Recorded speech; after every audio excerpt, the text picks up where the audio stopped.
부산 충북노회 노회장으로 소개받기는 처음입니다. 제가 이때까지 많이 다녔는데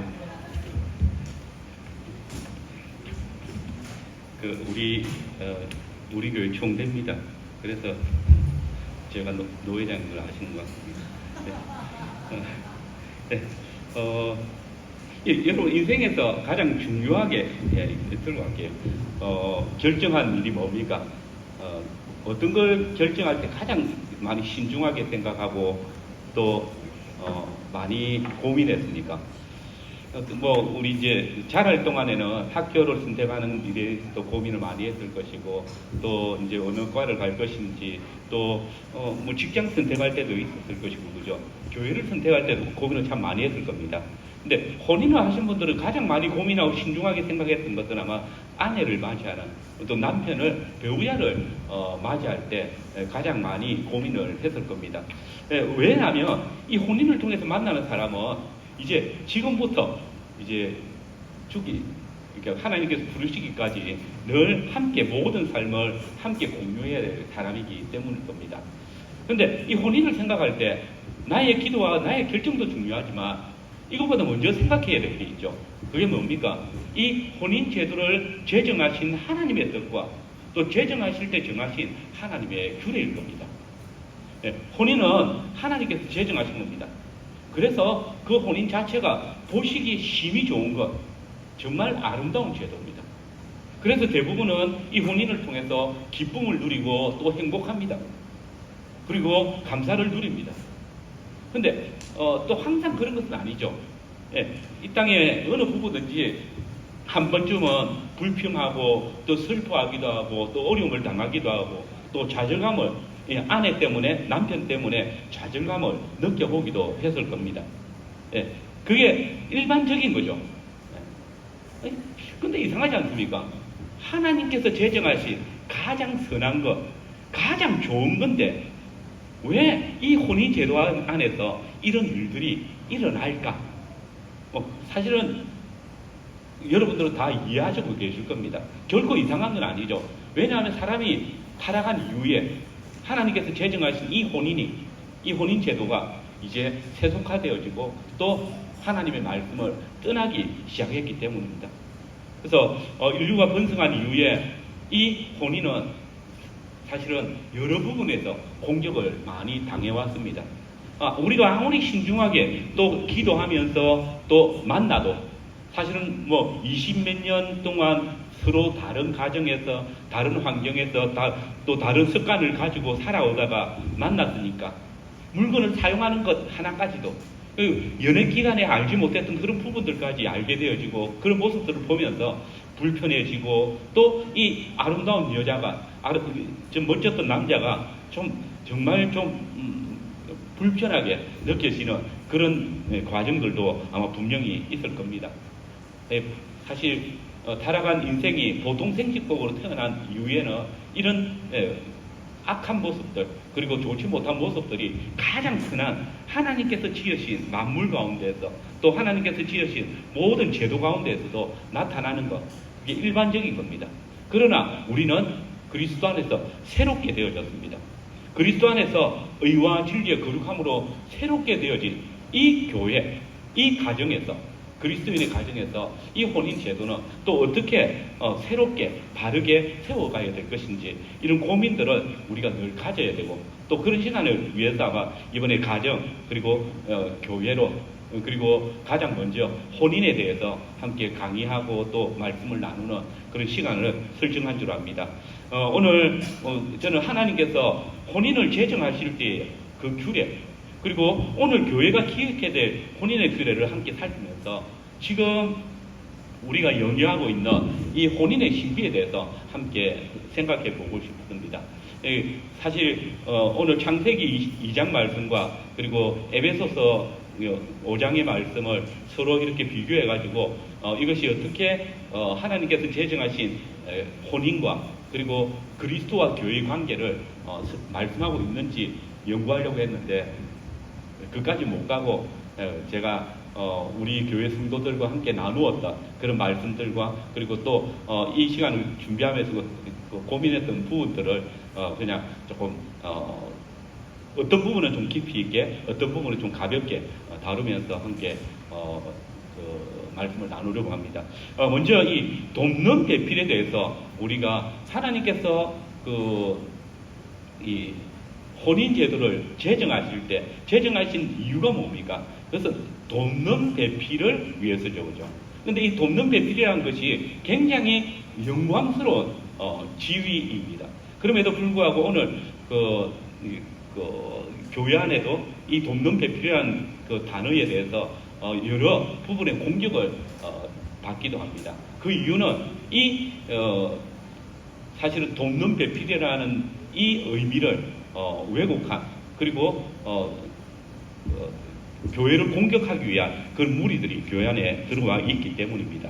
그래서 하나님께서 혼인을 제정하실 때 그 배경을 한번 보시죠. 이미 창조 질서 안에서 하나님께서는 계획하고 계셨겠지만, 그래도 하나님께서 혼인을 제정하실 때 밝히신 뜻을 우리가 생각해 보면 좋습니다.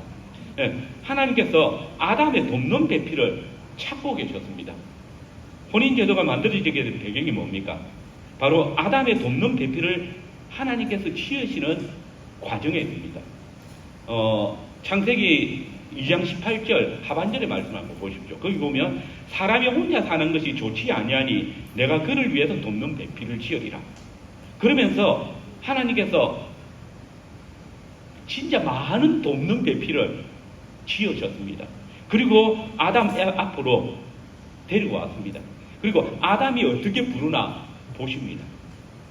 하나님께서 지으신 이 많은 들짐승들, 그리고 공중의 새, 하나님께서 이것들을 데리고 온 이유가 뭡니까? 그 중에 아담이 돕는 배필을 찾으라는 거죠. 그래서 아담이 돕는 배필 이렇게 하면 그게 돕는 배필이라 여기시는 거죠. 근데 모든 들짐승들, 공중의 새들을 다 데리고 왔지만 아담에게 돕는 배필이 없었습니다. 돕는 배필이라고 부르는 짐승이 없었던 거죠. 근데 20절 보시면 아담이 모든 가축과 공중의 새와 들의 짐승에게 이름을 주니라. 이름을 줬는데 돕는 배필이 없는 겁니다. 솔직히 아담의 돕는 배필이 될 만한 짐승들이 얼마나 많은지 모릅니다. 사실 여자를 한번 생각해 보십시오. 힘이 없습니다. 코끼리 생각해 보십시오. 소를 생각해 보십시오. 얼마나 힘이 셉니까? 그리고 높은 나무 위에 있는 열매를 먹어야 되는데 그 열매를 딸 수 있는 짐승들이 또 얼마나 많습니까? 또 여자가 빠르기를 합니까? 남자보다 대체로 좀 늦죠. 세계 신기록도 남자한테 있죠. 여자가 빠르지도 않습니다. 돕는 배필이 될 만한 그런 모습들, 독수리나 또 개, 요즘 반려동물이란 표현 많이 쓰죠, 그죠? 반려동물. 무슨 뜻인지 압니까? 한문으로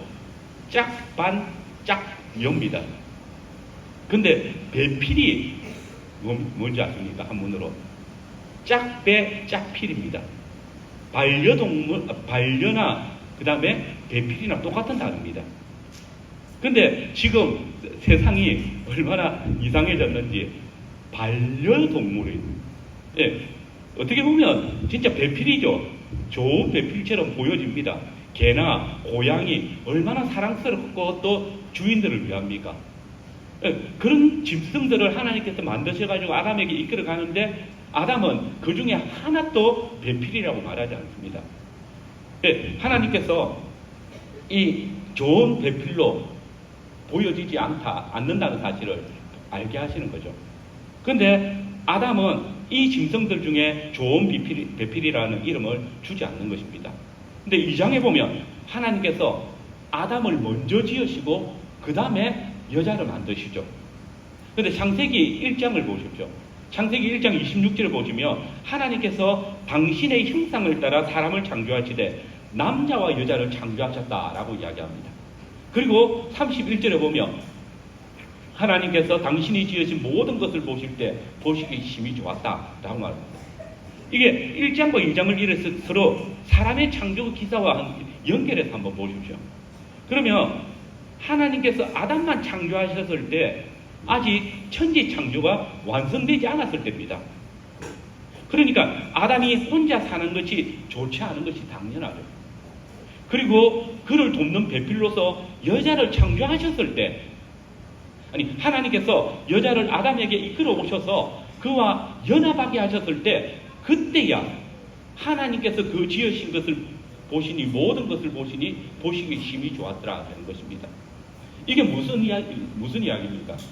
이 여자의 완성이란 하나님께서 아담에게 돕는 배필을 주실 때, 그때 모든 천지의 창조가 완성이 되어졌다는 것을 이야기하는 겁니다.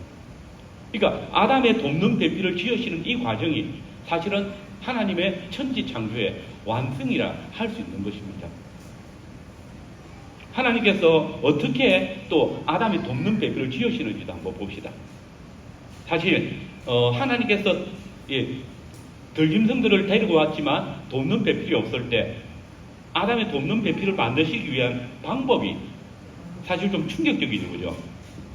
여호와 하나님이 아담을 깊이 잠들게 하시니 잠들매 그가 그 갈빗대 하나를 취하고 살로 대신 채우시고, 여호와 하나님이 아담에게서 취하신 그 갈빗대로 여자를 만드시고 그를 아담에게로 이끌어 오시니, 여기 보시면 하나님께서 아담의 돕는 배필인 여자를 만드시기 위해서 뭘 합니까?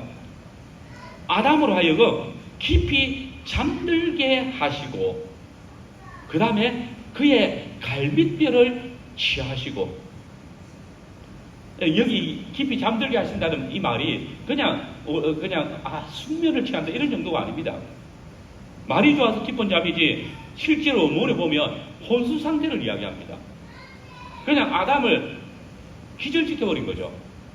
깊은 잠이 빠지게 하시고, 그래서 아담이 갈비뼈를 취하여 가심에도 불구하고 그걸 느끼지 못할 그런 상황을 만드셨다, 이걸 이야기합니다. 생각해 보십시오. 아담은 그냥 거의 초죽음을 맞이한 겁니다. 천지를 창조하신 하나님이십니다. 아담의 모든 돕는 배필을 만드시기 위해서 들짐승, 공중의 새를 만드신 하나님이십니다.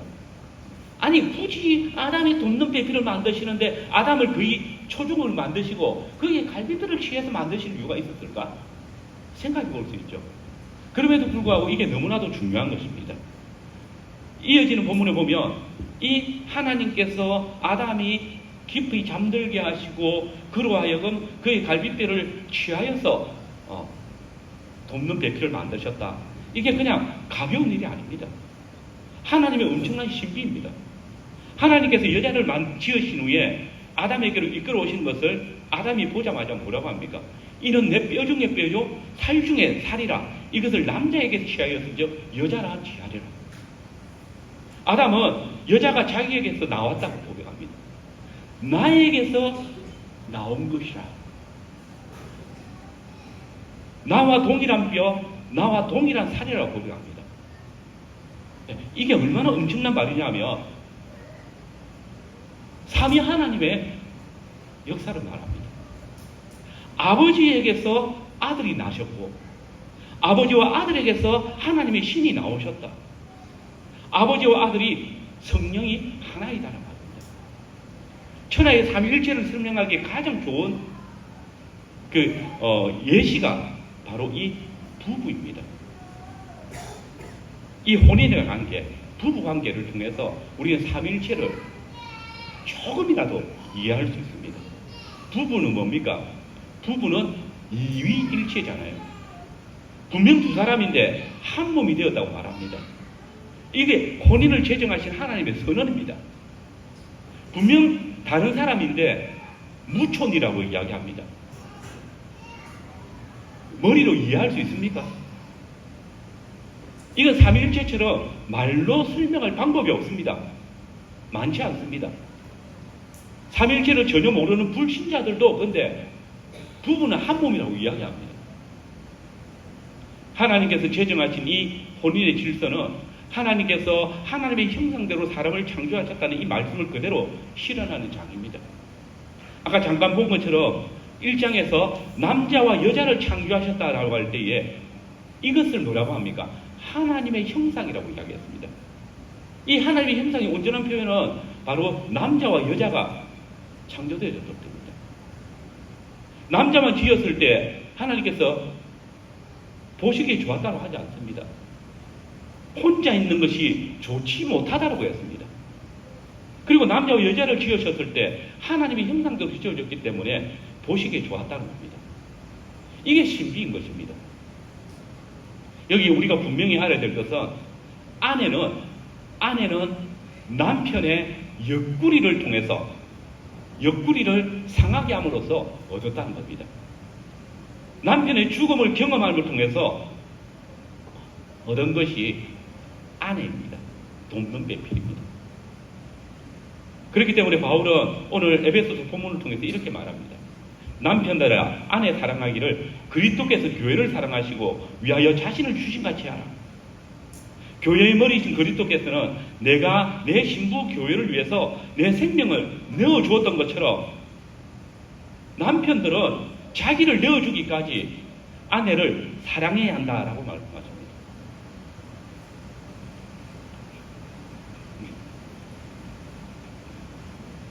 자기를 내어주라고 하니까 옆구리를 찌는 사람이 있어가지고 제가 얻었습니다.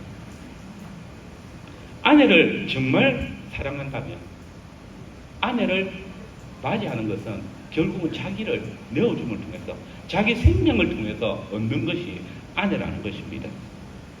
이 아담과 여자의 관계가 오늘 그리스도와 교회의 유일한 모형이지 않습니까? 하나님께서 아담을 깊이 잠들게 하시고 그의 갈빗대를 취하셨을 때 아담은 그 갈빗대를 통해서 자기의 영광인 아내를 얻었던 것처럼 우리 주님은 당신의 옆구리를 상하심을 통해서 당신의 신부 교회를 새롭게 낳으셨습니다. 주님의 십자가를 보시면 여러분 그 십자가에 한 군병이 예수님의 옆구리를 찌릅니다. 그때 그 옆구리에서 물과 피가 흘러나왔습니다. 그때 그 물과 피로 성령으로 교회가 잉태되어집니다. 둘째 아담이신 우리 주 예수 그리스도께서 교회를 당신의 영광스러운 신부로 삼으시기 위해서 당신을 들이셨고 당신의 옆구리에서 흘러나오는 그 물로 그 뼈로 우리를 깨끗하게 하셔서 당신의 신부로 흠이나 주름 잡힌 것이 없는 당신의 신부로 삼으셨다는 이 신비. 하나님께서 나의 돕는 배필을 만드실 때 나의 남편을 통하여서 아내를 만드시는 역사를 보여주시는 겁니다. 그리고 이 여자를 보았을 때 아담은 돕는 배필이라는 이름을 지어줍니다. 여자를 이끌어 올 때 아담은 그녀를 향해서 뭐라고 합니까? 내 뼈 중에 뼈요 살 중에 살이라. 그를 남자에게서 취하였은즉 여자라 부르리라. 이 말은 나의 유일한 짝이다라는 말입니다. 나의 돕는 배필이라는 뜻입니다. 아담이 볼 때 어떤 귀엽고 아름답고 또 힘세고 날쌘 그런 어떤 짐승들도 자신의 형상, 하나님의 형상을 따라 지음받은 그리고 그 영광이 가득한 이 여자보다 아름다울 수 없었고 또 자신과 함께 하나님의 영광을 위해서 일할 돕는 배필로서 할 만한 피조물이 없었습니다. 여자는 아담의 돕는 배필로서 창조되어졌습니다. 하나님께서는 혼인이라는 이 제도를 통해서 여자로 하여금 아담을 위해서 지음받은 돕는 배필이 되도록 하셨습니다. 더불어 아담은 자신과 동일한 영광을 가진 이 여자를 취함으로써 하나님의 동산을 아름답게 꾸미고 또 하나님의 뜻을 따라 그 동산에서 번성하며 또 땅에 충만할 수 있게 되어지는 것입니다. 하나님의 명령을 온전히 수행할 수 있는 역사를 이루는 것입니다. 아담 혼자서는 도무지 이룰 수 없는 그 역사를 하나님께서는 아담의 돕는 배필을 통해서 이 일을 이루시도록 역사하시는 것입니다. 그리고 우리가 중요하게 여겨야 될 것, 돕는 배필의 바로 지위입니다. 이 돕는 배필의 지위는 누가 지어준 것일까요? 아담이 여자를 보면서 나의 돕는 배필이라고 하겠습니까? 그렇지 않습니다. 하나님께서 내가 아담을 돕는 배필을 지으리라 라고 말씀하시고 지은 것이 바로 여자입니다. 천하에 이 돕는 배필이라는 지위는 한 남자에게 한 여자만 가능한 겁니다. 한 남자의 돕는 배필이 되는 이 지위는 오직 한 여자에게만 주어진다는 겁니다. 아주 특별한 겁니다. 여기 나의 아내 외에 많은 나를 돕는 자들이 있을 수 있습니다. 그러나 우리는 그 어느 누구에게도 당신이 나의 돕는 배필입니다 라고 말하지 않습니다. 나를 돕는 자입니다 라고 말할 수 있지만 나의 돕는 배필이라고 말하지 않습니다. 나의 반려자라고 말하지 않습니다. 이 지위는 나의 아내에게만 유일하게 주어지는 지위입니다. 나의 부족함 때문에 별로 영광스럽지 않을 수 있지만 그러나 하나님께서 나의 돕는 배필이라는 지위를 주신 분은 내 아내가 유일합니다. 사실 여러분들 보면 제가 내세울 게 아무것도 없습니다. 그럼에도 불구하고 나의 돕는 배필은 제 아내 한 사람입니다. 어느 누구도 될 수가 없습니다. 저의 부족함을 알고 있고 저의 모자람도 알고 있고 제가 가장 무엇이 부족한지 단점이 뭔지도 알고 있다. 그럼에도 불구하고 저를 아끼고 사랑하고 도와주는 이게 저에게 복이죠. 그죠? 그리고 여러분들에게도 마찬가지입니다. 여러분의 돕는 배필, 그 배필이 여러분들에게 있다는 게 하나님께서 여러분에게 얼마나 엄청난 선물을 주신 것인지 알아야 될 것입니다. 그리고 우리가 이 돕는 배필을 위할 때에 삼위 하나님의 역사도 생각을 해봐야 됩니다. 사실은 삼위 하나님께서 서로가 서로를 돕는 배필로 계십니다. 우리가 삼위 하나님의 관계를 한번 봤잖아요. 이 도움을 준다는 거는 힘이 있는 사람이 도움을 줄 수 있을까요? 없는 사람이 도움을 줄 수 있을까요? 있는 사람이 도움을 줄 수 있습니다. 도움을 준다는 것은 그만한 힘을 부여받았다는 겁니다. 그리고 이 힘을 삼위 하나님께서 서로를 도우심을 통해서 우리에게 엄청난 모델을 주셨습니다. 부부가 삼위일체 하나님께서 어떻게 우리의 구원을 위해서 또 당신의 교회를 위해서 일하시는지 이위일체의 부부가 어떻게 가정을 세우며 또 세상에 하나님의 대리자로서 살아갈 것인지를 좋은 모델을 주신 분이 바로 삼위 하나님이십니다. 그리고 또한 이 하나님께서 저와 여러분들의 돕는 배필이 되십니다. 우리는 성경에서 너무나 자주 하나님이 우리를 도우시는 분이라는 사실을 읽습니다. 왜 하나님이 우리를 도우시는 겁니까? 왜 하나님께서 당신의 교회, 당신의 백성 삼으신 이스라엘을 도우시는 겁니까? 하나님이 이스라엘의 남편이시기 때문입니다. 하나님께서 교회의 신랑이시기 때문입니다. 여호와는 나의 힘이시고 나의 방패시니 내 마음이 저를 의지하며 도움을 얻었다. 하나님은 우리의 피난처시여 힘이시니 환난 중에 만날 큰 도움이시다. 내가 산을 향하여 눈을 들이라 나의 도움이 어디서 올고 나의 도움은 천지를 지으신 여호와에게서다. 하나님이 우리를 도우신다는 것 지금 누가 고백하고 있습니까? 하나님의 신부인 교회가 고백을 하고 있습니다. 하나님의 백성들이 이 사실을 고백하고 있습니다. 하나님은 당신이 우리의 배필이시기 때문에 나의 돕는 배필이시기 때문에 나를 도우십니다라고 고백하고 있습니다. 여러분, 우리가 하나님이 나를 돕는 배필이다라고 하면 정말 이 페미니즘 주의자들처럼 하나님은 우리가 비하하는 겁니까? 여자가 나의 돕는 배필이야 이거는 여성을 비하하는 차별하는 용어다라고 말하는 사람들이 그 말이 여러분 동의가 됩니까? 절대 그렇지 않습니다. 하나님께서는 우리의 돕는 배필이 되는 걸 한순간도 부끄러워하신 적이 없습니다. 우리도 마찬가지지 않습니까? 우리가 하나님의 구원을 받고 그 구원받은 백성으로 살아갈 때에 하나님을 돕는 일에 하나님께서 우리에게 명하시는 일에 부끄러움 없이 하나님을 돕는 배필로서 우리는 전혀 감사함으로 기쁨으로 이 일을 감당하지 않습니까? 우리 주 예수 그리스도께서 우리의 구원을 위해서 이 세상에 오셨다라고 이야기할 때 그분은 우리를 섬기러 오셨다고, 우리를 도우시는 분으로 오셨다라고 말씀하셨습니다. 우리의 신랑이신 그리스도께서 우리의 돕는 배필로서 일하시고, 우리가 역시 그리스도의 돕는 배필이어서 주의 나라와 복음을 위해서 살아가는 거죠. 이게 부부 안에서 불가능한 겁니까? 왜 교회 안에서 이 돕는 배필이라는 말을 차별적인 용어로 하고, 또는 그건 이 남녀 그러니까 남자가 우위에 있던 그런 조선 시대나 이런 시대의 어떤 유물처럼 표현한다는 것. 이 사람 그들이 정말 어리석고 정말 복음을 모르기 때문에, 교회 안에서 그 이야기하는 사람들은 복음에 대한 관심이 없는 사람들입니다.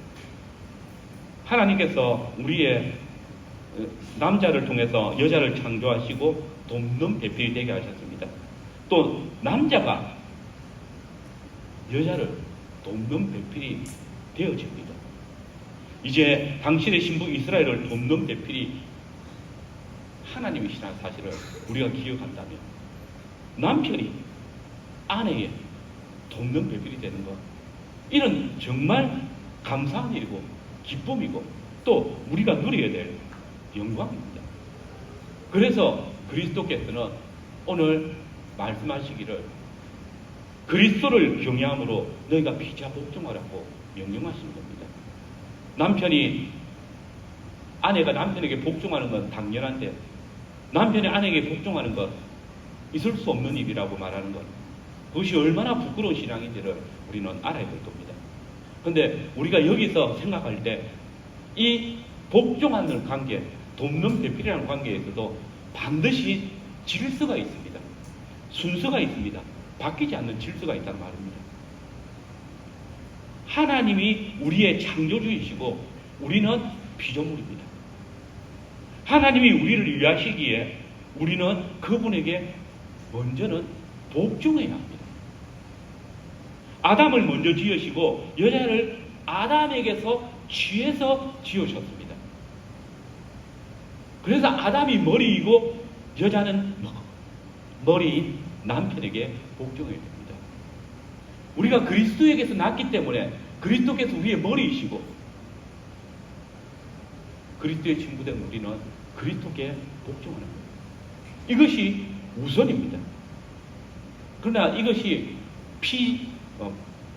지배 또는 피지배 그런 관계는 아닙니다. 하나님께서 그렇게 우리를 정하시지 않았습니다. 하나님께서 우리를 지으셨지만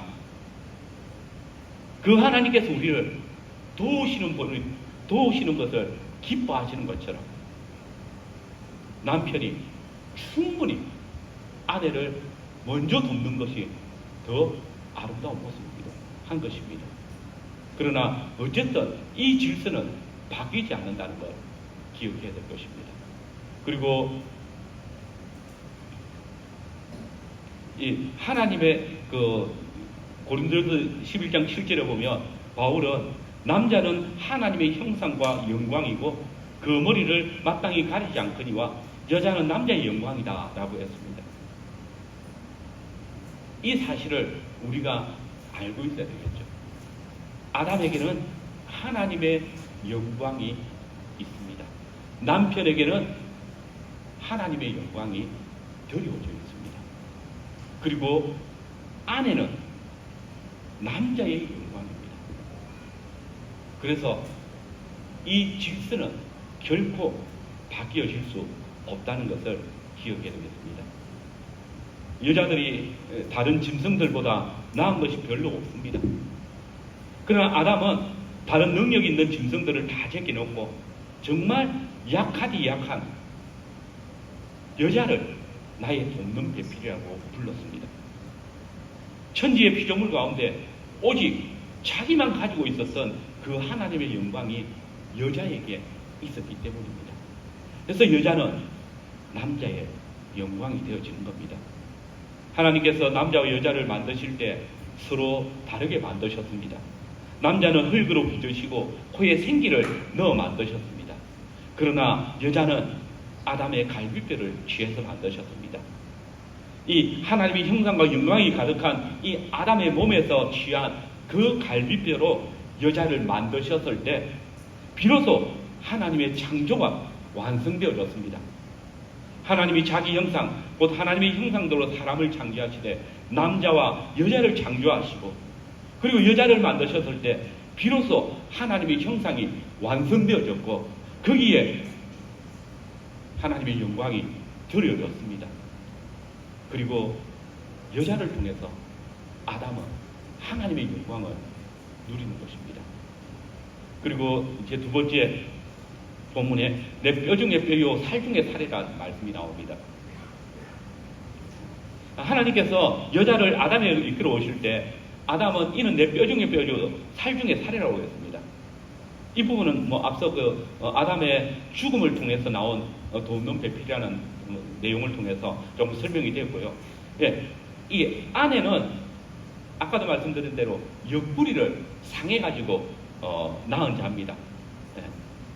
예, 돕는 배필이지만은 정한 질서가 있다. 우리가 하나님의 나라를 대신 다스릴 대리인으로 지원받아 하나님을 돕지만은 하나님께서 우리를 도우시는 것과는 다르다라는 이 사실, 이 돕는 배필로서의 위치를 늘 좀 생각하시면 좋겠습니다.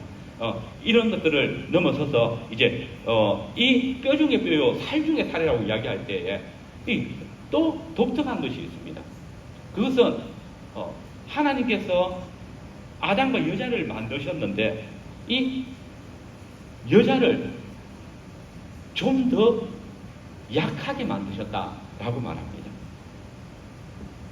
아담과 여자의 관계가 사실은 같은 창조가 아니라는 것입니다. 사실 이것은 우리가 늘 이해할 수 있는 그런 내용들입니다. 하나님께서 참 여자를 만드실 때에 남자에게서 여자를 취하셨죠. 그렇기 때문에 남자보다 더 연약하다는 것을 베드로가 이야기한 겁니다. 근데 이게 사실 아주 작은 차이죠. 조금 더 약한 겁니다. 아주 작은 차이지만 이게 하나님께서 정한 질서입니다. 이걸 무시하면 질서가 깨어집니다. 때로 이 질서가 바뀌어질 때 이 질서가 깨어지면 사실은 하나님의 정한 질서가 깨어지는 것, 그건 창조 질서가 깨어지는 것일 수 있습니다. 이게 언제일까요? 그래서 결국은 사람이 범죄할 때입니다. 하나님께서 우리를 지으시고 또 창조하실 때 하나님께서 여자를 남자보다 좀 덜 강하게 지으셨다는 이 사실을 우리가 늘 생각을 해야 되겠습니다.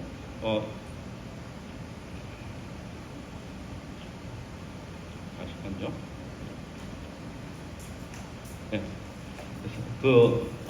제가 이게 어디서 했던 말이 생각나는데, 사실 하나님께서 이제 사람을, 그러니까, 토기를 지으실 때, 이거 하나를 짓는 것도 있잖아요. 만드는 것도 있잖아요. 근데 두 개가 짝이 되는 것이 있거든요.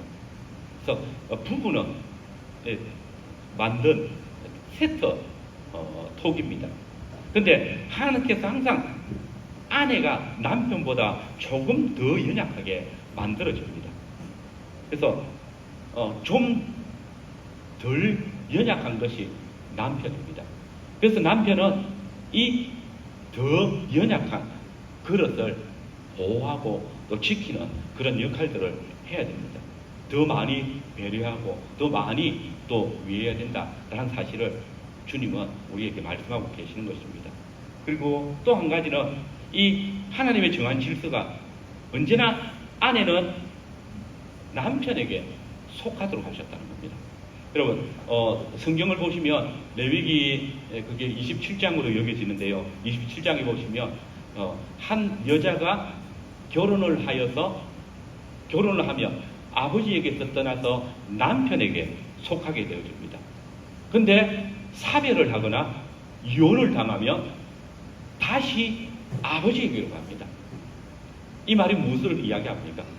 아내는 남편에게 결혼을 하는 순간에 남편에게 속하게 되어진다는 사실을 우리에게 말하고 있는 것입니다. 그래서 남편이 아내의 주인이 되는 겁니다. 머리가 되는 겁니다. 이건 정해진 질서입니다. 그런데 이 사실이 우리에게 여자를 더 낮아지게 하는 것이 아닙니다. 예수 그리스도께서 우리의 주님이십니다. 그런데 그 주님이 우리를 더 위하십니다. 예수님께서 당신의 교회 우리를 어떻게 위하시는지 한번 생각해 보십시오. 그분은 교회의 머리시지만 당신의 몸된 교회를 사랑하실 때 아무런 조건 없이 끝까지 사랑하십니다.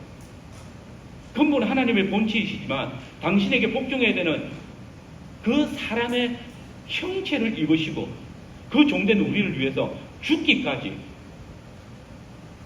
순종하시고 사랑하십니다. 아내의 머리된 남편들에게 주님은 이 당신이 행하신 그 역사를 염두에 두고 명령하셨습니다. 남편들아, 너희가 아내들의 머리이지만 아내들이 너희에게 복종하도록 명함을 받았지만 너희가 너희의 머리인 나의 뜻, 곧 그리스도의 뜻을 따라 너희에게 복종하는 아내들을 위해서 죽기까지 사랑해라. 그래야 아내가 너희에게 복종하는 것이 합당하다라고 말하는 겁니다. 사실 우리가 그리스도의 신부가 될 때에 우리 주님의 사랑을 받을 만한 구석이 아무것도 없지 않습니까? 순결하기로 했습니까? 정직하기로 했습니까? 또 주님 보시기에 어여쁜 구석이 있습니까?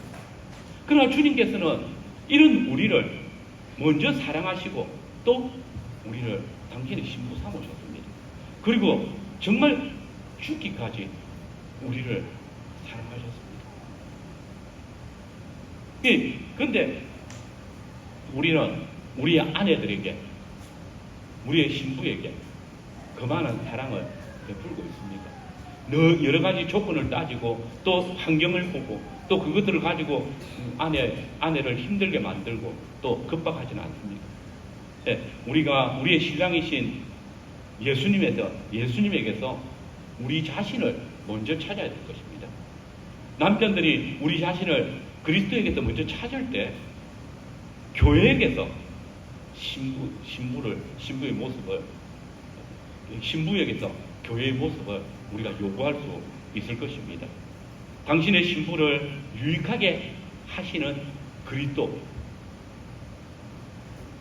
그리스도를 돕는 교회, 이게 신랑과 신부의 관계로서 나타나야 될 것입니다. 네. 그 다음에 아내는 남편에게 복종하기를 죽게 하듯 하라 라고 명령했습니다. 주님은 먼저 아내들이여 자기 남편에게 복종하기를 죽게 하더라 명하십니다. 그런데 이 명령에는 분명한 이유가 있습니다. 아까도 잠깐 말씀드렸지만 이는 남편이 아내의 머리됨이 그리스도께서 교회의 머리됨과 같기 때문이다 라고 했습니다. 그리스도 안에서 혼인언약을 맺은 부부는 남편이 아내의 머리됨을 인정해야 하는 것입니다. 이게 전제가 되어야 됩니다. 혼인한 여자는 모든 사람이 아니라 오직 하나님께서 짝지어주신 그 남자에게만 순종할 의무가 있습니다. 이게 모든 남자에게 확답되어지면 그 여자가 하나님의 법을 거역하는 것입니다. 결혼에서는 이걸 배도라고 이야기합니다. 혼인한 여자는 오직 하나님께서 짝지어주신 자기 남편에게 순종해야 합니다. 이 순종은 남편의 어떠함 때문에 조건이 될 수가 없습니다. 이것은 그냥 하나님께서 정하신 질서입니다. 그래서 가정에서 아내는 남편에게 복종함으로써 하나님을 섬기는 것입니다. 거기에 하나님의 뜻이 있고 하나님의 뜻을 순종할 때에 하나님의 인도하심과 또 복주심을 누리게 되는 것입니다. 그러면 이 아내들이 자기 남편에게 어떻게 복종해야 됩니까? 사도는 아내들이여 자기 남편에게 복종하기를 죽게 하듯 하라 라고 합니다. 마지못해서 아니라 주님을 경외하는 마음으로 주님께 하라고 이야기합니다. 죽게 하듯 하라. 남편들이 아내에게 요구하는 것이 아닙니다. 예수님께서, 하나님께서 우리에게 명하신 것입니다. 너희가 나를 섬기기를 원하느냐? 또 너희가 나를 믿고자 하느냐? 너희가 너희 남편에게 대하는 그것을 통해서 나에게 보이라고.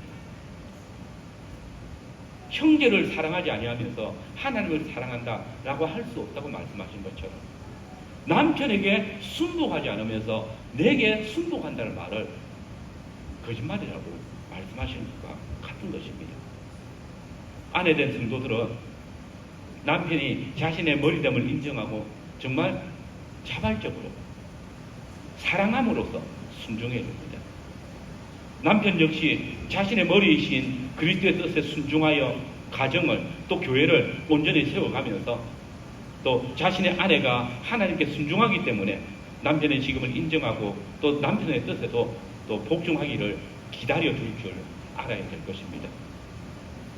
그리고 아내는 자신을 자기 남편의 권위 아래 두어야 자기 자신을 자기 남편의 권위 아래 두어야 됩니다. 그 이유는 남편은 하나님께서 짝지어 주신 자이고 또 하나님께서 그 가정을 인도할 머리로 주신 자이기 때문입니다. 우리가 이 사실을 기억한다면 우리는 결코 이 가정에서 불화를 겪지 않을 것입니다. 근데 우리가 남편들이 주의할 게 있죠. 오해하지 말아야 될 게 있습니다. 아내가 남편에게 복종한다는 말은 아내는 절대 남편에게 어떤 말을 해서도 안 된다. 무조건 입을 닫고 시키는 대로 해야 된다. 이 말이 아니겠죠. 어느 가정에 가면 남편이 아내를 거의 리모컨처럼 부리는 분들도 있습니다.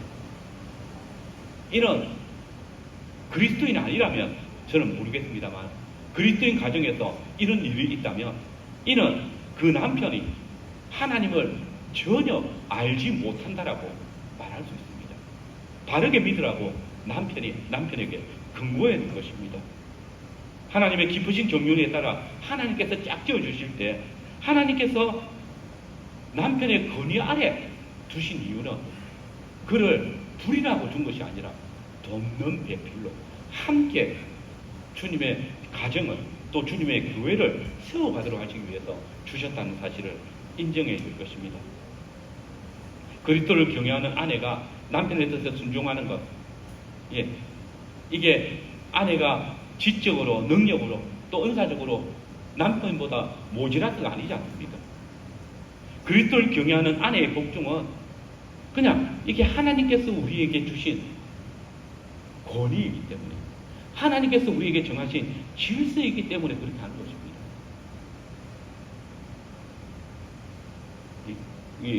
혼인하기 전에 아마 그런 그리스도인들이기 때문에 친구들도 그리스도인이면 그런 조언 안 했겠죠. 기싸움을 하라고 하죠. 먼저 기를 잡아야 된다고. 그래서 먼저 결혼하면 기선 제압을 해야 좀 편안하게 살 수 있다라는 그런 말들을 들었을 겁니다.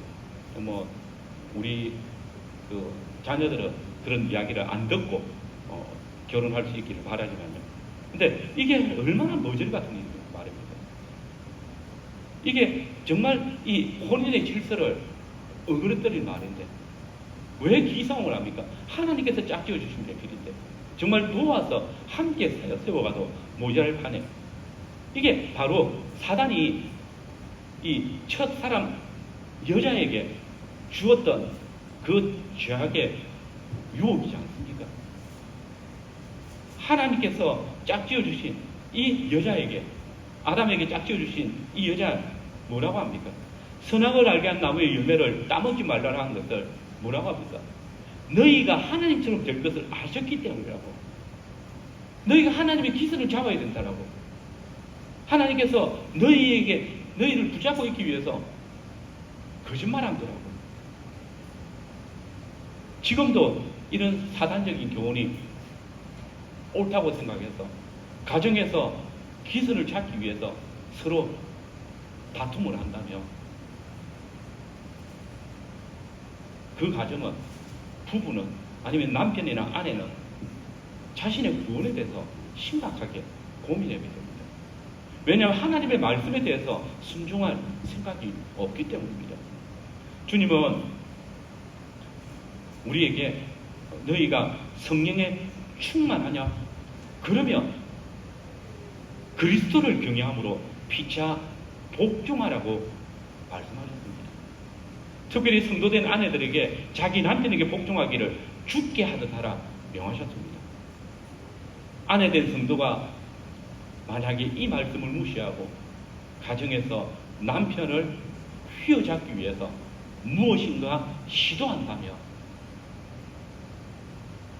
주님의 말씀을 무시하는 것이고 주님께서 베푸신 은혜들을 거절하는 것입니다. 주님은 당신에게 순종하지 않는 자에게 순종을 원하시지 않지만 또한 은혜를 거두어 가실 것입니다. 특별히 우리가 남편들에게 이야기할 때에 더 연약한 그릇으로서 더 연약한 그릇을 우리가 먼저 생각해야 되지만 또 제가 어느 가정에 이번에 제가 우리 교회 밴드에 아침 묵상을 하면서 올렸던 글이 있는데 거기는 지금 뭐 우리 교회 상관없지만 이 아내가 가정에서 남편을 이렇게 휘어잡는 것처럼 보여지는 가정이 있었기 때문에 제가 그 글을 써서 보내드립니다. 그러니까 가정에 계속해서 불화가 생기고 어려움이 있고 그리고 남편이 자꾸 이제 겉돈다라고 아내가 고발을 했는데 사실은 그 고발의 내용은 결국은 아내에게 있었다라는 것인데 그래서 사실은 더 연약한 아내라도 연약한 남편을 위하여 될 때가 있습니다. 예, 이 표현을 잘 보십시오. 더 연약한 아내를 사랑하라 라고 이야기할 때 이 남편도 연약하다는 거잖아요. 이게 이 남편을 존중하고 이게 남편이 덜 연약한 거는 뭐냐면 하나님께서 그에게 주신 그 위치 때문입니다. 하나님께서 아담을 먼저 지으셨고 여자를 아담의 돕는 배필로 지으신 것. 하나님께서 이 가정의 머리로 남편을 세우셨기 때문에 이 모든 질서들 이게 무너지면 가정에서 무너지면 결국은 가정이 무너집니다. 한번 보십시오. 요즘 남편은 그냥 돈 벌어오는 사람으로 이해하는 가정들이 있다고 하는데 여기는 없을 줄 압니다만은. 그런데 그렇게 되어진 가정이 정말 화목하고 정말 또 바르게 세워지고 있습니다. 결국 그럴 수가 없습니다. 남편의 머리됨이 무너지는 순간에 그 가정은 결국은 아름답지 못하고 어려움을 겪게 되어 있습니다. 남편이 그러면 가정에 들어가서 편안할 수 있겠습니까? 기쁠 수 있겠습니까? 행복할 수 있겠습니까? 네, 그러면 그 남편이 밖에 나가서 우리 속된 말로 힘을 얻고 또 자기에게 맡겨진 일을 할 수 있겠습니까? 이런 부분들은 조금 더 다른 부분들이니까 다음에 또 기회가 되면 나누도록 하고요. 그리고 여기 미혼자들에 대해서 해놨는데 아담은 급한 마음에 아무 피조물이나 돕는 배필로 삼지 않았다 이 사실. 그러니까 하나님께서 지으신 하나님께서 돕는 배필로 지었던 모든 짐승들을 보면서도 거기서 뭔가 택할 수 있었지만 그렇지 않았습니다. 돕는 배필이라는 이름을 짓지 않았죠. 돕는 배필을 구하는 일은 정말 신중해야 됩니다. 그래서 정말 많이 기도하고 우리가 처한 환경에 의해서 또는 주변의 압박에 의해서 또는 너무 성급하지 않았으면 좋겠다. 그래서 이거 결혼을 늦게 하란 말이 아니라 그 아내를 또 남편을 찾는 일에 있어서 정말 그리스도 안에서 좀 아담이 무엇을 받습니까? 내 뼈 중에 뼈요 살 중에 살이라는 거.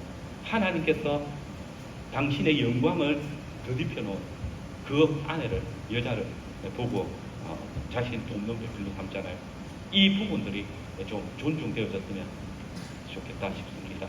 그리고 제가 조금 강조하고 싶었던 부분이 하나가 세 번째입니다. 벌거벗었으나 부끄러워하지 않았다라는 것입니다. 하나님께서 둘이 하나가 되게 하셨다라고 했습니다. 그런데 이 둘이 하나가 되는 일이 어떻게 가능합니까?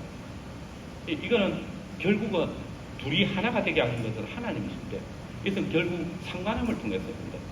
서로를 깊이 알아감으로써 삼위 하나님께서 서로 깊이 상관함을 통해서 일체가 되어지신 것처럼 부부도 서로 상관함을 통해서 가능한 것입니다. 예, 여러분, 천하에 유일하게 벌거벗었지만 부끄러워하지 않는 관계는 부부밖에 없습니다. 제 아들 진원이가 초등학교 4학년 때인가 5학년 때부터 제 앞에서 옷을 벗은 적이 없습니다. 부끄러워합니다. 가립니다. 같이 목욕탕도 가기 싫어합니다. 이게 일반적입니다. 어느 누구에게도 그 철이든 이후에는 자기 벗은 몸을 보여주지 않습니다. 그게 내 부모라도, 물론 이제 남자들끼리 목욕탕 가면, 여자들끼리 목욕탕 가면 다 뭐 벌거벗겠지만, 근데 이게는 하나님께서 정하신 것입니다.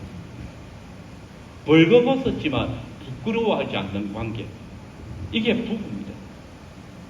근데 부부 중에 한 사람이 벌거벗은 걸 위해서 부끄러워한다면 그게 뭡니까? 문제가 있는 거죠.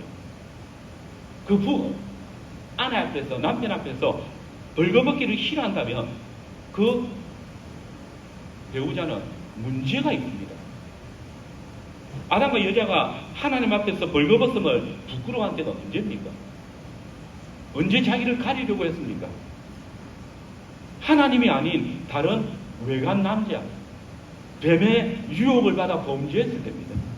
사단의 말을 따랐을 때, 그때, 간음했을 때, 그때 부끄러워합니다. 하나님께서는 하나님의 나라 확장을 위해서 사람들에게 성욕을 주셨습니다. 이건 아름다운 겁니다. 복된 겁니다. 근데 에덴 동산에서 여자가 남편인 아내의 말을 저버리고 교회의 신랑이신 하나님의 말씀을 저버리고 울타리 넘어온 그 도둑 같은 외간 남자 뱀과 간음한 이유로는 이 아름다운 것이 우리를 시험하는 도구가 되어준 겁니다. 이런 인간의 유약함을 알기 때문에 바울은 결혼한 부부에게 기도하는 일을 제외하고는 절대로 분방하지 말 것을 명하는 겁니다. 서로 분방하지 말라. 다만 기도할 틈을 얻기 위하여 합의상 얼마 동안 하되 다시 합하라. 이는 너희의 절제 못함을 인하여 사단으로 너희를 시험하지 못하게 하려 합니다. 공동번역 성경은 이걸 더 정확하게 좀 분명하게 의미를 전달했습니다. 서로 상대방의 요구를 거절하지 마십시오. 다만 기도에 전념하기 위해서 서로 합의하여 얼마 동안 떨어져 있는 것은 무방합니다. 그러나 자제하는 힘이 없어서 사단의 유혹에 빠질지도 모르니 그 기간이 끝나면 다시 정상적인 관계로 돌아가야 합니다. 어떤 경우에 결혼 생활이 아주 무리가 되는 사람도 있을 수 있습니다. 정상적인 신앙생활을 영위하지 못하도록 많은 것을 요구하는 그런 배우자도 있을 수 있습니다. 그리스도 안에서 결혼했지만 기도할 틈도 주지 않을 만큼 무거운 요구를 하는 그런 배우자도 혹 있죠. 그러나 아까도 말씀드렸지만 우리 청년들, 미혼자들은 아내를 선택할 때에, 남편을 선택할 때에, 배필을 선택할 때에 이런 부분들을 신중하게 잘 살펴야 합니다. 기도할 틈을 얻기 위해서 분방할 수 있습니다. 그런데 분방에 대해서 뭐라고 하면 조건적입니다. 기도할 시간을 상호 합의해서 약정한 시간만큼 분방하라. 그 이상은 안 된다. 이것은 상호 범죄케 하는 것이다. 그래서 베드로전서 3장 7절을 보시면 베드로는 아내가 남편과 동거하지 않게 되면 남편의 기도가 막히게 된다고 했습니다. 이 말은 엄청난 역설 같지만 이것이 바로 기도하는 일 외에 분방하지 말라는 바울의 명령을 더 명확하게 하는 말씀입니다. 부부의 분방은 다시 합하기 위한 분방이어야 하는 것이지, 이 분방을 정말 완전히 분방해버리면 그게 별거고 그게 이혼이 되는 겁니다. 이혼 절대 불가가 하나님의 정하신 질서인데 이 일을 만들어낼 수 있다는 것입니다. 사단으로 하여금 시험 들게 하는 것들이 있어서는 안 될 것입니다. 그리스도 안에서 죽었다가 다시 산 사람이라면 신랑이신 그리스도를 피할 사람이 있습니까? 그렇다면 나의 남편, 나의 아내를 그 요구를 피하는 것도 죄가 된다는 사실을 기억해야 됩니다. 부부는 두 사람 안에서 죽었고 둘이 하나로 새롭게 태어난 존재입니다. 그렇기 때문에 자기 몸을 주장해가지고 상대방의 요구를 들어주지 않는 것, 내 아내, 내 남편이 살지 않는다라고 말하는 것도 같습니다. 물론 연약한 인생이기 때문에 늘 동일할 수도 없고 또 힘들 수도 있습니다. 그때 상호에 협의하고 또 이야기하고 또 그런 부분들이 성을 통해서 더 자라갈 수도 있습니다. 그러나 분방하지 말라. 다만 기도할 틈을 얻기 위해서 합의상 얼마 동안 하되 다시 합하라. 이는 너희가 절제 못함으로 말미암아 사단이 너희를 시험하지 못하게 하렵니다. 그러면 이 둘이 하나가 되는 신비는 언제 이루어집니까? 남자가 부모를 떠나 그 아내와 합할 때입니다. 어떤 사람들은 이 말씀은 아담에게 부모가 없었으니까 후대에 모세나 아니면 그 편집자들이 덧붙인 것이다라고 이야기하지만 그렇지 않습니다. 말씀이 육신이 되신 주님이 이 말씀을 어떻게 이야기하십니까? 마태복음 19장 14절 5절을 보면 예수께서 대답하여 이르시되 사람을 지으시니가 본래 그들을 남자와 여자로 지으시고 말씀하시기를 그러므로 사람이 그 부모를 떠나서 아내와 아내에게 합하여 그 둘이 한 몸이 될지라 하신 것을 읽지 못하였느냐. 남자가 부모를 떠나는 것, 하나님께서 정하신 질서입니다. 여기 이 떠나라는 단어는 중단하다, 버리다는 말입니다. 남자가 부모와의 이정관계를 완전히 끊고 떠나서 아내와 새로운 관계에 들어간다는 말입니다. 부모와의 관계가 중단되고 이제 아내와의 관계가 다시 시작됐다는 말입니다. 여기 오해하면 안 되는 게 그렇다고 해서 부모를 저버리라는 이 말은 아니겠죠. 그죠? 이 말은 이미 오계명에서 명령하고 있기 때문에 오해하지 않을 것이라고 생각됩니다. 근데 우리가 이 사실을 좀 더 분명하게 이해해야 되는 건 그의 아내와 합하여라는 말입니다. 여기 합하다는 단어는 그냥 이렇게 둘이 이렇게 손잡고 있다, 느슨하게 이렇게 붙어 있다 이런 뜻이 아닙니다. 이 단어는 강력 접착제로 꽉 달라붙여놓은 그런 하나입니다. 이 단어는 이스라엘 백성들이 하나님의 말씀을 의지한다라고 할 때에 단어가 사용되었고 룻이 나오미를 부족하다 할 때 사용된 단어입니다. 한마디로 혼인은 남자가 부모를 떠나서 여자에게 꼭 달라붙어서 단단하게 하나가 되도록 하는 제도라는 것입니다. 특별히 이 명령이 여자에게 주어진 것이 아니라 남자에게 주어진 명령이라는 사실을 잊지 마십시오. 왜 남자에게 명령하셨을까요? 그 이유는 단순합니다. 오늘 창세기 2장의 본문을 보면 이미 여자가 그 지으신 분을 떠나서 남자에게로 보내주고 있는 것입니다. 다시 말해서 먼저 아내가 부모를 떠난 남편에게로 들어오는 겁니다. 하나님께서 여자를 아담에게 붙이십니다. 이게 질서입니다. 여자가 그 부모를 떠난 남자에게 들어오는 것, 이게 혼인의 시작입니다. 성경은 여자가 혼인하기 전에는 남자에게 속해 있지만 혼인을 통해서 남편에게 속하게 된다라고 합니다. 가부가 되면 이혼을 당하면 다시 남편에게 돌아가는 그 권리가 다시 회복된다라고 이야기합니다. 그리고 이어 남자가 그 여자를 맞이할 때에 자기 부모를 떠나야 합니다. 혼인은 두 사람이 각자의 부모를 떠나서 새로운 한 가정, 한 몸을 세우는 겁니다. 신랑이나 신부 어느 한편이든지 부모를 떠나지 않는 상태로는 온전한 가정을 세울 수 없다는 말입니다. 여러분, 놀랍게도 교회의 참 신랑이신 예수님께서 우리를 당신의 신부로 삼으시기 위해서 근본 하나님의 본체이신 당신의 권세와 지위를 내놓으시고 아버지 하나님을 떠나 우리에게 오셨습니다. 우리 역시 예수님의 신부가 되어질 때에 이전에 우리의 아비였던 마귀의 권세를 떠났습니다. 이렇게 함으로써 한 새로운 주님의 교회가 세워지는 겁니다. 이러므로 남자가 부모를 떠나 그의 아내와 합하여 둘이 한 몸을 이루시니라. 이 말씀은 하나님의 명령이고 하나님의 요구입니다. 하나님이 그렇게 정하셨습니다. 그래서 사람은 그게 순종해야 합니다. 혼인 전에는 부모와 자녀로서의 관계가 중요하지만 혼인을 통해서는 남편과 아내의 관계로 변화되어야 됩니다. 성경은 부모와 자녀의 관계보다 부부 관계가 더 강력하다는 사실을 계속해서 말합니다. 우리도 부부는 흔히 무촌이라고 하지 않습니까? 어떤 사람들은 쉽게 붙었다가 쉽게 떨어지기 때문에 무촌이라, 떨어지면 남남이기 때문에 무촌이라고 이야기하지만 그렇지 않습니다. 부부가 무촌인 이유는 하나님께서 이 혼인의 교례를 통해서 둘이 하나가 되게 하셨기 때문입니다. 한 몸이기 때문입니다. 이 부모와 자녀의 관계가 정말 치밀하죠. 이 관계는 우리가 태어날 때부터 본능적으로 맺어진 관계입니다. 근데 이 치밀한 관계가 두 번째로 밀려나야 될 때가 있습니다.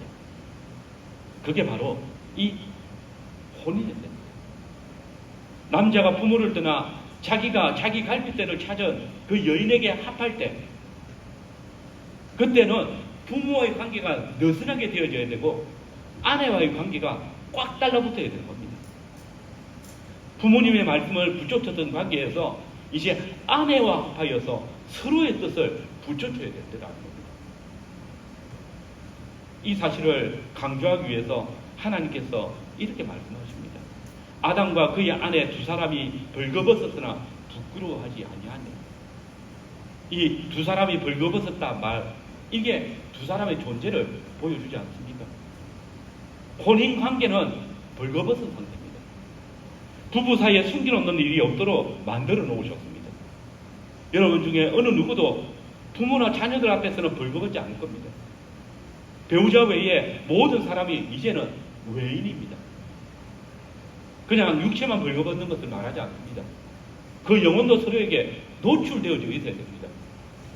요즘 비상금 또 은행 계좌를 따로 만들어가지고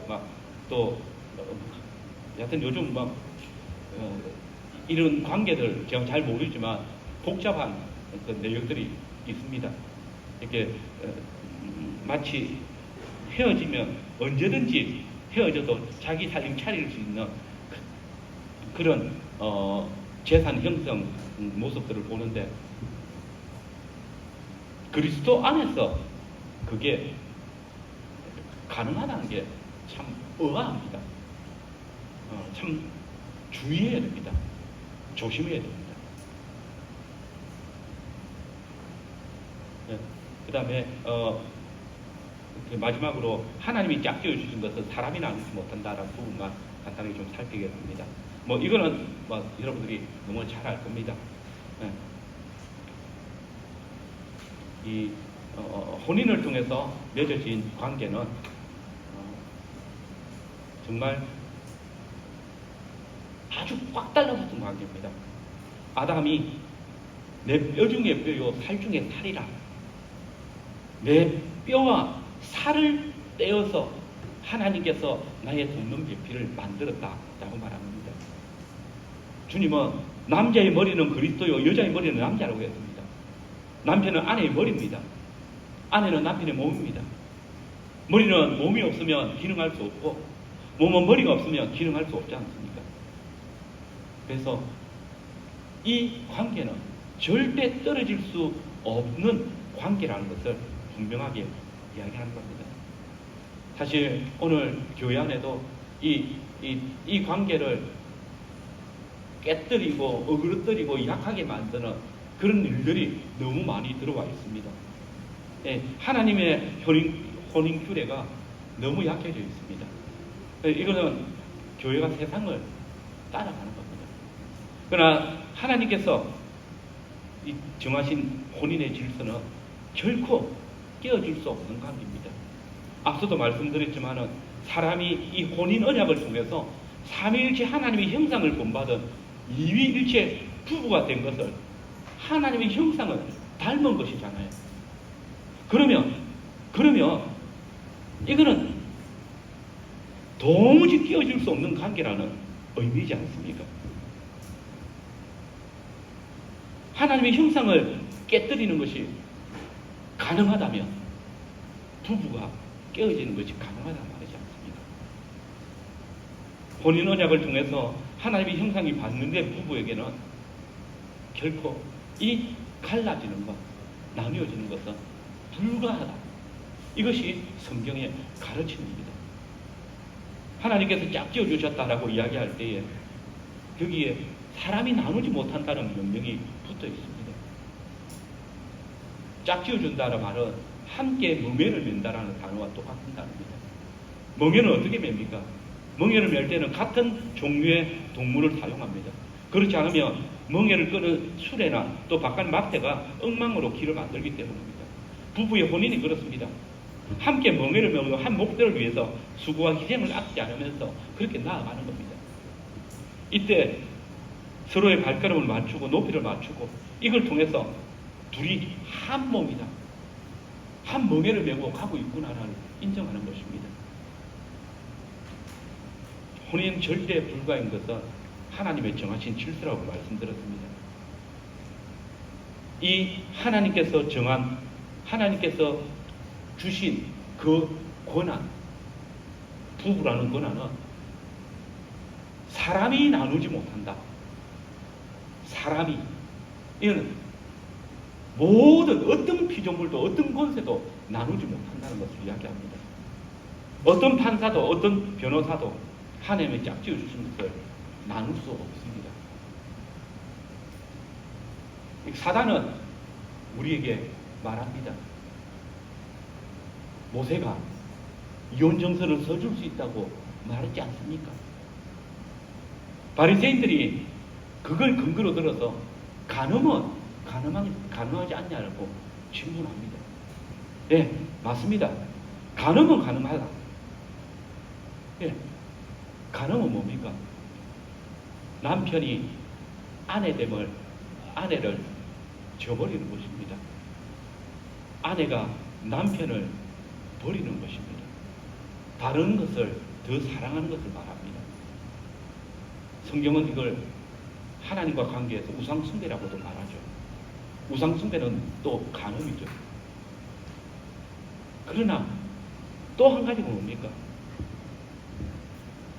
이때 바리새인들이 이 말을 할 때 사람이 아내를 버리는 것이 옳으니까 라고 말할 때 주님의 답이 무엇입니까?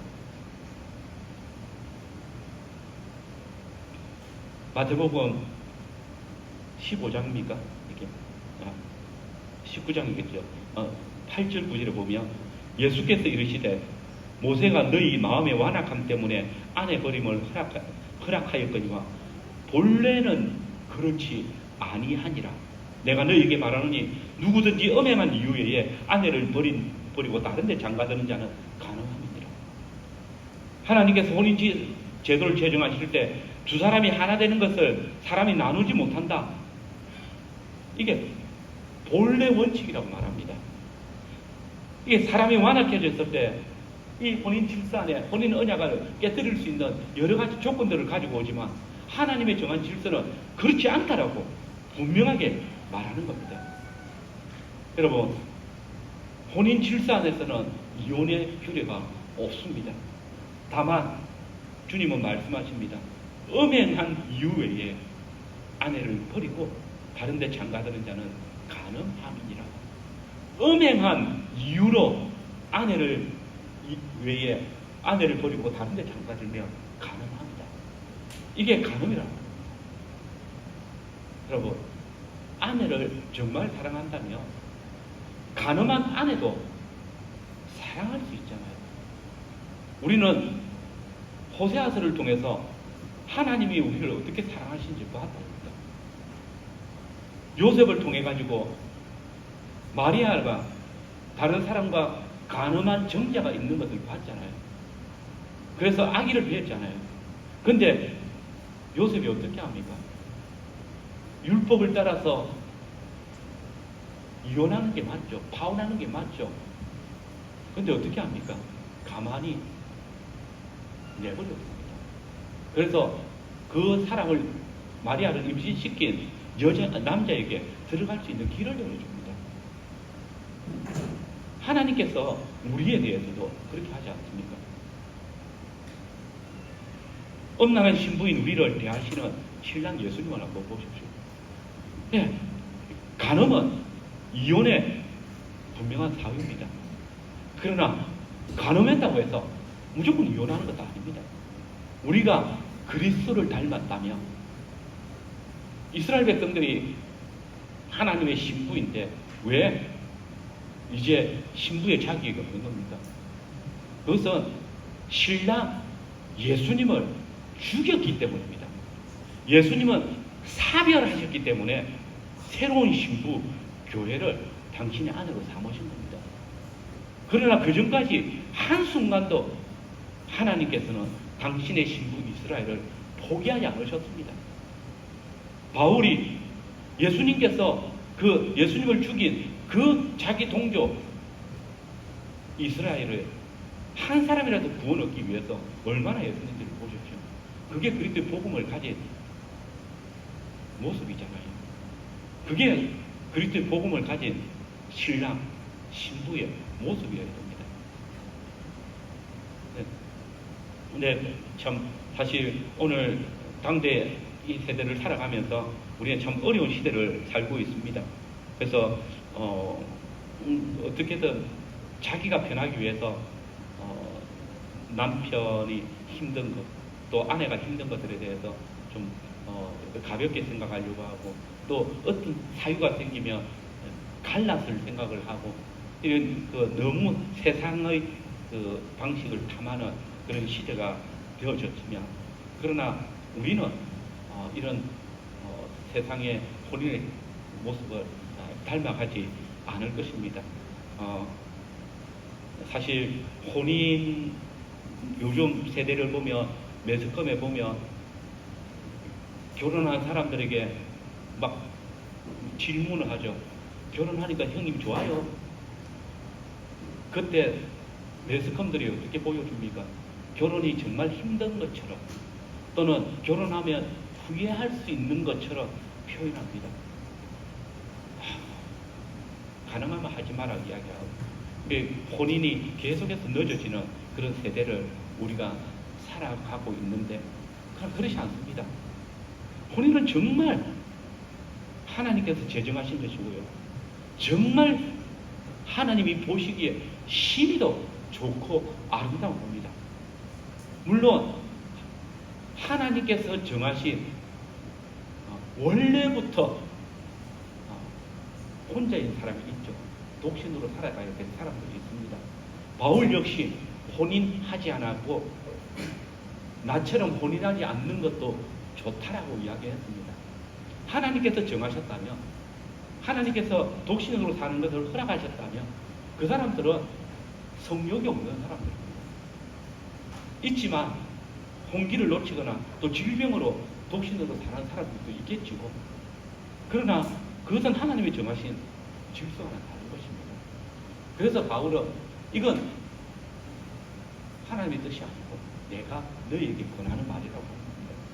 혼인은요, 영광스러운 겁니다. 실상 남편이 아내를 자기 생명처럼 사랑하고, 아내가 조용하고 온화함으로 남편을 복종할 때에, 그때는 이 갈라섬이라는 건 생각도 안 할 겁니다. 하나님이 정하신 질서 안에서 살아간다면 이게 나뉘어지는 거 정말 생각도 안 할 겁니다.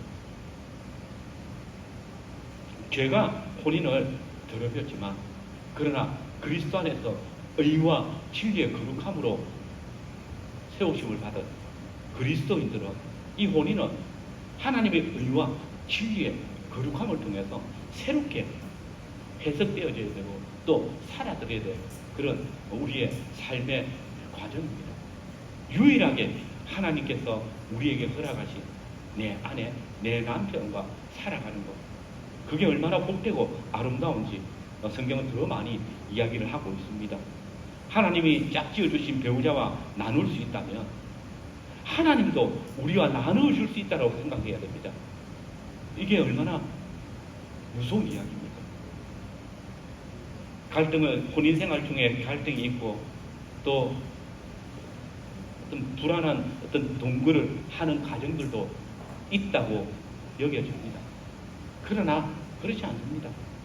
성령께서 우리와 함께 하시고 우리에게 주신 그 성령의 열매를 따라 우리가 오래 참고 배우자에 대해서 친절한 말을 해보십시오. 또 상대방에 대해서 욕심을 부리지 않고 정말 사랑을 가지고 대해보십시오. 결단코 이 아름다움은 깨지지 않습니다. 내 욕심을 채우기 위해서 결혼한 사람은 없을 것입니다. 또 나의 만족을 위해서만 결혼한 사람은 없을 것입니다. 하나님께서 짝지어 주셨다면 거기에는 분명한 의미가 있고 하나님이 정하신 뜻이 있습니다. 그래서 하나님께서 본래 정하신 그 혼인 언약을 따라서 하나님께서 짝지어 주신 그 배필을 사랑할 뿐 아니라 또 혼인을 위해서 준비하고 있는 우리 모든 젊은 성원들 또 내가 어떤 배필을 구할 것인지 정말 아담처럼 굉장히 신중하게 꼼꼼하게 살펴가지고 혼인하여서 아름다운 가정 또 아름다운 교회를 세워가는 우리 두 교회 모두 성원들이 되기를 바랍니다. 네, 어떻게 하면 되죠?